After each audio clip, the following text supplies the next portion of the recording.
Այսօր մայիսի 28-ն է անկախության օրն է, առաջին հանրապետության օրն է, որոշել եք գալ Կեռավլուր, հարազատ ունեցել։ Եղբորս որդին է ու մենք այսօր չի որ գալիս ենք Կեռավլուր, գրեթե ամեն շաբաթ մենք Կեռավլուր գալիս ենք։ 44 հրապատերազմի ժամանակ է զոհվել։ Այո։ Ժամկետային զինծառայող։ Ժամկետային զինծառայող էր, այո, ջրականում էր ծառայում, Հադրութում զոհվել է։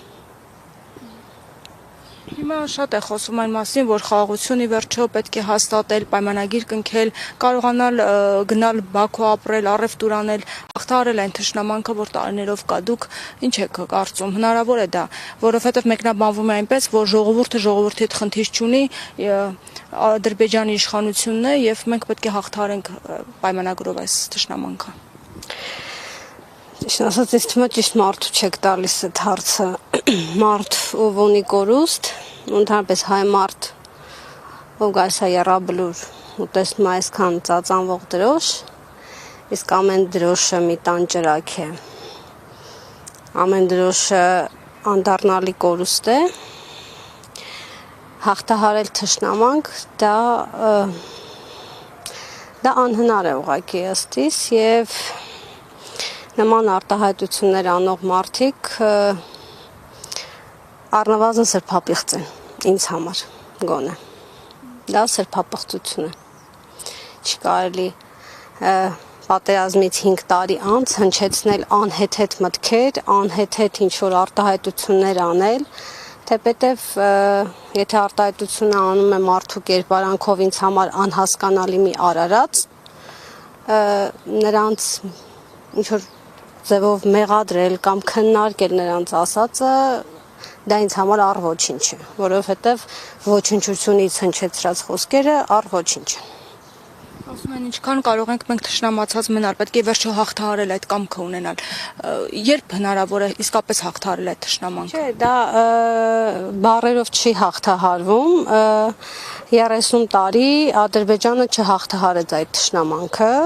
փոխարենը կարողացավ ուժեղանալ, բանակ ստեղծել, դիվանագիտական հարաբերություններ հաստատել տարբեր հզոր գերտերությունների հետ եւ անել այն, ինչ արեց։ Ինչ արեցինք մենք, չեմ էլ ուզում մեկնաբանել ճիշտ ասած։ Ու այն ինչ որ այս տղերքը արեցին, իրենց կյանքի գնով դա մոռանալ ու դա ուրանալ, ասեցի արդեն, դա սրբապղծություն է։ Չէ, դա ուրանալ է ինձ համար։ Հիմա ինչ ուզում են դրա անունը դնել, ես դա համարում եմ ուրանալ։ Փոխարենը նման անհեթեթ արտահայտություններ անելու, թող մտածեն ոնց են երկիրի վերջո ուժեղացնում, դարձնում երկիր,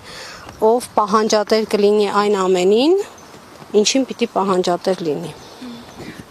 Հիմա մի օրենքի նախագիծ է շրջանառության մեջ ուզում դրվի, կառավարությունը հավանություն է տվել, բայց դեռևս չի հաստատվել, ըստ որի գումարի դիմաց կարող են 1 ամիս ծառայել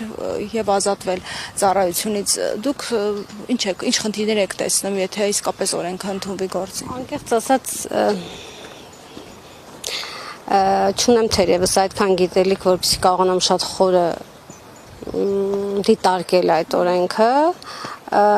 բայց ըստ իս միայն գումարը շատ քիչ փոփոխական է բանակում ծառայել կամ չծառայելու համար։ Կան շատ ավելի լուրջ փոփոխականներ, գիտելիք, կրթություն եւ նմանատիպ այլ փոփոխականներ, որոնք պիտի, եթե այդ օրենքը շրջանառվում է, պիտի նաեւ դրանք հաշվի առնվեն։ Գումար ունեցող շարքային երիտասարդին ազատել ծառայությունից փոխարենը ուղարկել ծառայության գիտությունների թեկնածու, ասպիրանտ, մագիստրոսներ, ովքեր շատ ավելի լուրջ ներդրում կարող են ունել այս երկրի ապագայում, դա անհեթեթություն է ըստ իս։